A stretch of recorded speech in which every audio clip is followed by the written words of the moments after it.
Okay, I am interviewing Judith Krummeck, and she's a South African writer now living in Baltimore, where she's the evening host for a classical music station, WBJC. And with her experiences writing screenplays, she has a work called Felida, which is currently in development, directing and adapting works for radio and acting in South Africa. And so she has a book coming out called The Deceived Ones. And so she's going to tell us a little bit about it. So thank you for coming on, Judith. Oh, thank you so much for having me, Rebecca. Yeah, I have to admit, I kind of just found out about this, so I don't really know the book or anything yet because I haven't gotten a copy. But would you mind just talking a little bit about it and telling people what it's about?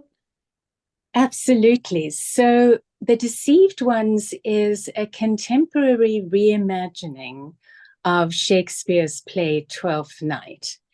And it has always fascinated me. As you mentioned in your intro, I am from South Africa. And so there is a kind of a theme that runs through my writing, and that is immigration. In fact, I only became a writer because I was an immigrant. It was such an extraordinary experience. I had to find a way to be able to express it, and writing was the way to do that. And so all my work so far has had this thread of immigration. And it's maybe a while since you read Twelfth Night, but the twins arrive in this place called Illyria in Shakespeare's play. And it strikes me that they are foreigners in a strange land with all of the kind of dislocation that goes with that. And I thought it would make a really interesting contemporary setting because there are a lot of things that are very opposite today, immigration being one of them, but also fundamental to the plot line in Twelfth Night is the cross-dressing. So Violet dresses up as Cesario to go and work for Orsino, and that what we might call now kind of, maybe androgynous, but it is certainly cross-dressing in the play. And that seemed to open up some very interesting ideas as well. And then I've written one of my characters, the Olivia character, as being biracial. And so the Malvolio character he's racist and he's xenophobic. And so that sets another whole thing. And originally, I started writing it with the twins coming from Dubrovnik in Croatia, because there's a school of thought that that is where Illyria was, where Shakespeare was taking that idea from. But as I was drafting the novel, the war in Ukraine broke out. And I thought that sort of ups the ante. Rather than these immigrants choosing to go, they have no choice but to go. And that kind of brought a new urgency to the book. And then finally, I wanted to set it in Baltimore because, like the play, it is a city that is both light and shade. It's got a wonderfully rich literary and cultural life here, but there's no doubt that there is a gritty side to the city as well. And also we have this really wonderful musical community here, including the Peabody Conservatoire, and a lot of it takes place around there. So as well as tying in my immigrant background, I'm tying in my background as a classical music DJ. Wow, that sounds really fascinating. And I love the way that you've incorporated the Ukraine part of it. And there's so much of it that's so relevant right now. That's exciting. Thank you. Tell me a little bit about you. How long have you been in the United States? Well, surprisingly, given the way that I still speak, I've actually been here for a quarter of a century. So Oh. I have my citizenship coming up next month, the anniversary of my citizenship. So I arrived here in the late 1990s. We really came without a job and, without anywhere to live. We settled just in the sort of outer suburbs of Washington, D.C. Then my husband got a job up near Pittsburgh, managing an orchestra there, but there was nothing for me to do there. And so I just did a sort of cold call to WBJC and got the job, and I've been here ever since. Wow, that's amazing. And you've had acting training before then, I'd Yes. imagine, yeah. So I was at the drama school that is attached to the University of Cape Town. And you have an acting background, I was seeing. That's really exciting. So, Yeah, I've been yes, a voice actor for over 40 years, but I also did theater and on-camera stuff before that too. the whole voice acting idea is so marvelous. When I'm at home, rather than sitting down and reading a book, I feel I should be writing. So actually, I do most of my reading on the road when I'm commuting to and from work. I have a reasonable commute.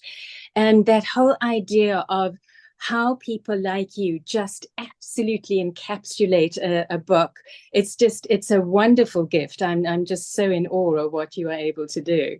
Oh, for audiobooks, you mean? Yes, yes. Yeah, I don't do them so much because I have more of a kid voice. So I do more cartoon stuff. I Oh, did a right. lot of Japanese anime and things like that, but Nice, nice. I don't know, my voice might be kind of annoying if I was trying to do a book, unless it was a children's book. But yeah, I have friends that do audiobooks. It's a great thing to do. Yes, and what you do as well. I mean, it is kind of embodying everything with your voice. And as you mentioned in my introduction, I did quite a lot of radio drama directing when I was still in Johannesburg. And Mhm. again, just how the actors are able to put everything into their voice. It really is a gift. So I'm very impressed that you do Oh, that. thank you. Thank you. So what spurred you to come to the United States? My husband is American, and Mm. although he lived in South Africa for more than 20 years and remains very attached to the country, it was time for us to come. I had wanted to leave South Africa really since I was an undergraduate. Typically that's the time when you become aware, you kind of emerge from the chrysalis of your home life, your home family, and just growing up in a country with the apartheid regime still so much in evidence. I just thought, I don't want to live in this country, but I'm, a fifth generation South African. And so I didn't have the right to live anywhere else. So luckily, I fell in love with an American man. And so we came together. And I just haven't looked back. I just completely fell in love with the country. When I visited the first time, it was over the winter of 95, 96. I really paid a visit to the country, and it was just an extraordinary experience for me. The thing about South Africa, not only were we isolated because of the boycotts related to apartheid, but also geographically very isolated. So living right in the midst of a first world country where what happens here matters globally was something that was incredibly appealing to me. And then, of course, just the arts world in this country. We have the best of the best, and it's just extraordinary that I don't have to travel halfway across the country to see an extraordinary exhibition, or I don't have to travel halfway across the world to see a particular play or hear a concert or whatever it is. So I've been like a kid in a candy store since I've been here, honestly. Oh, that's amazing. I have a sister-in-law who's from South Africa also, and then I did a play with an actress from South Africa too. I don't know if you know her, Sue Keel. I Yes, think I do know Sue Keels. She also went to the drama school at the University of Cape Town. So I Oh, know her, yes, yes, very yeah, much. she just recently passed away, unfortunately, but I, like, I remember that. It was such a tragedy. It's really horrifying how the best people seem to go too soon. And that was very sad. Marvelous actress she was. yeah, she was. And her husband, Norman Seeff, is an amazing photographer. He's also from South Africa, but he took Oh, some photos of us and it was really incredible. He did a how lot of wonderful. celebrity photography. So that's great. And then I think it's so interesting that you are a classical music station broadcaster. That must be pretty incredible too. You know, it really doesn't even feel like a job. It's so wonderful. And the extraordinary thing is that when I was planning to emigrate, I didn't know what I would be doing. Because having had an acting background that segued into broadcasting, I didn't know if I would be able to continue to do that. And so I came with a very wide resume. But I sort of had this pipe dream that, I would love to be working at a classical music station somewhere on the East Coast. And lo and behold, that is exactly what happened. And so it makes me such a firm believer in a fantasy life. If you don't fantasize about something, you don't know what you really want. And so it was just so extraordinary. As I mentioned earlier, I got the job absolutely stone cold. I just wrote this letter. That's And amazing. invited to come and interview here, and then did get the job. And it's just so marvelous. So I have a 5-hour air shift every weekday evening. It's from 3 to 8. And so, we do some of the news that we take from the Associated Press.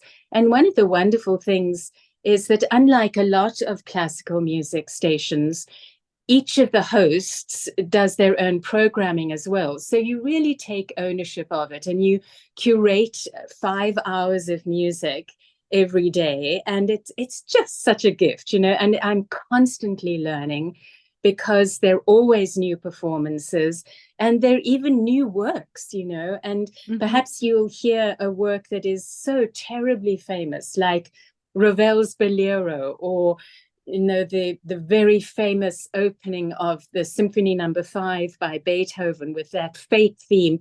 But you hear a different performance, and it sounds entirely different. So it's just a constantly moving, growing experience. And I just feel so blessed to have been able to land up here. Yes, I imagine. And what about your screenplayers? So it's currently in development. What is that Yes. So about? it's based on the last novel of the award-winning writer, South African writer, Andre Brink. He had such an interesting background because he came from a very staunchly racist Afrikaner family. And he went to Paris in the 60s, which was, of course, a very vibrant time to be there. And he suddenly realized that people of color were just, like everyone else. There wasn't this kind of hideous segregation. And he came back, or went back, to South Africa. And, his books were banned, and he became part of what they called the Sestigers, which means the 60ers. And he was with a group of these writers who were really speaking out against the apartheid regime. And so his last book, it's called Felida, as you mentioned, and it's based on a woman who worked as the knitter on a farm. She was enslaved, and she was owned by one of Andre's ancestors. And when he found this familial connection, he just felt he had to write the story. Part of her story is in the record because she was persuaded by the second son of her owner to, quote unquote, lie with him. And he promised that he would grant her freedom. Well, he didn't do that. She bore him 4 children. And then the plan was to sell her so that he could marry one of his own. And so she walked, 7 hours to the slave protector, again, quote unquote, to lodge this complaint. And so her complaint is part of the record. And just to read her way of speaking, she was an absolutely indomitable character. And so Andre took her story and just made it so rich and so warm. And so we are in the process. I mean, the whole film business, I think it's even more taxing than the book business. Oh, yes. Try to find the backing. So we're in the process. I'm working with a fabulous director called Daryl Ruett.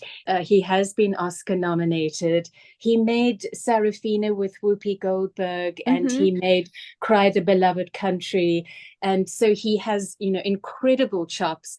But it's really difficult to make art films these days. So we have been struggling to get the funds, but we live in hope. I have an option to the rights, and we're just thinking positive that we're going to get this film made. And Daryl is determined. So we just hope, keep your fingers crossed.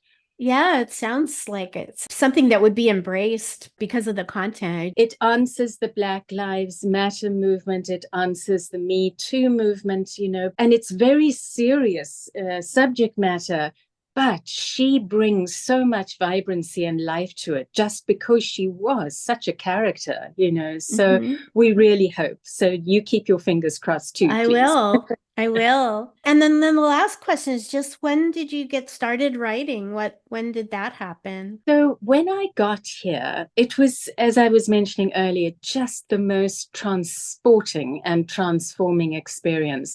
And I was writing letters home, sending emails back. I tried to keep a journal, and it just wasn't enough. I just felt as if this experience was kind of just bottled up inside me, waiting to explode. And so I tried to collate all of the writing that I had done about it into a book. And frankly, Rebecca, I just didn't have a clue how to go about it. And so I found this remarkable MFA program here in Baltimore. It's at the University of Baltimore. It's a double major. It's creative writing and publishing art. I enrolled in that as a creative nonfiction major. That was my concentration. And for the capstone project, you write and you design and you self-publish a book. And so that's what I did. And so it's a memoir in essays. It's called Beyond the Baobab. And it's a chapbook. And it was really about my immigrant experience. And as I mentioned earlier, there seems to be this thread of immigration that kind of runs through all my work so far, because my second book was what I call a biographical memoir. It was interlacing my experience with that of my great ×5 grandmother who immigrated from England to Africa. And the more I started to look into her story, the more I saw just the interrelationship between the stories. Every immigrant story is completely unique, of course, but there are the parallels of why do you leave?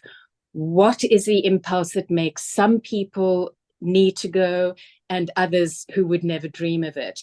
And that feeling of dislocation, that feeling of displacement, but also that feeling of falling in love with your adopted country. And so those were the threads that I really wanted to pull together in my second book. Oh, that's fabulous. So thank you so much. Tell people how they can get in touch with you, like your website and all that. Sure. So it's very simple. It's judithkrummeck.com. So the details of my new book are there, as well as the book Old New Worlds, which I've just been talking about, and the chapbook Beyond the Baobab. There's information there. I'm also a fair amount on social media, so on Facebook, on Instagram. Thank you for friending me on Threads. I've responded. Yeah. Following you there too, but I have a reasonable presence there as well, and LinkedIn. Yeah, I like your Instagram. I like the pictures and stuff, and it looks like you like cats a lot. I do love cats a lot, and as you've seen, we're nursing this poor little kitten who sort of fractured her ankle. So, a good quarter of her life so far has been spent in a cast, but she's adorable. So, Oh, that's wonderful.